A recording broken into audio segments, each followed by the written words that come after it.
Umar ibn al-Khattab radiallahu anhu. Can anyone tell me how he passed away? He was stabbed while he was leading the prayer. Alright, he was stabbed while he was leading the prayer. The narration goes on to tell us that Umar radiallahu anhu has this big open wound. He has literally a hole in his stomach. And he's lying there and he's bleeding out and he's fading in and out of consciousness.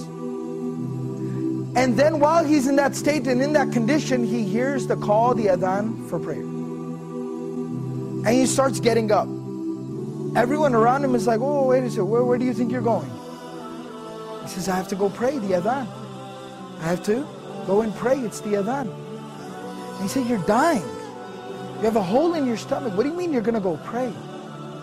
And he says that, I remember the Prophet ﷺ telling me that there's no deen for the one who doesn't pray. That the salah is like the head and the body.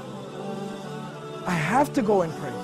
This was the commitment that these people had to prayer. As long as I'm alive, salah is something I do. That's the commitment, the connection that they had with prayer. So this is from Surah Maryam, Surah number 19, ayah number 31. My Lord has firmly commanded me to pray and to give charity or to purify myself as long as I am alive. Ma dumtu hayyan, as long as I remain alive.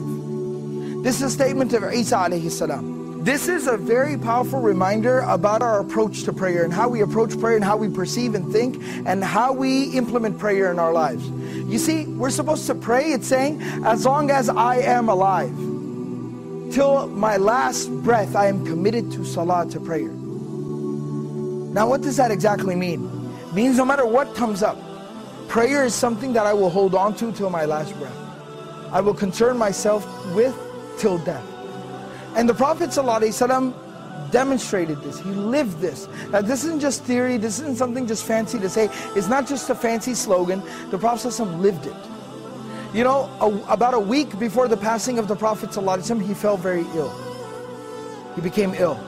And the Prophet ﷺ was incapable of standing up and even walking on his own very soon after.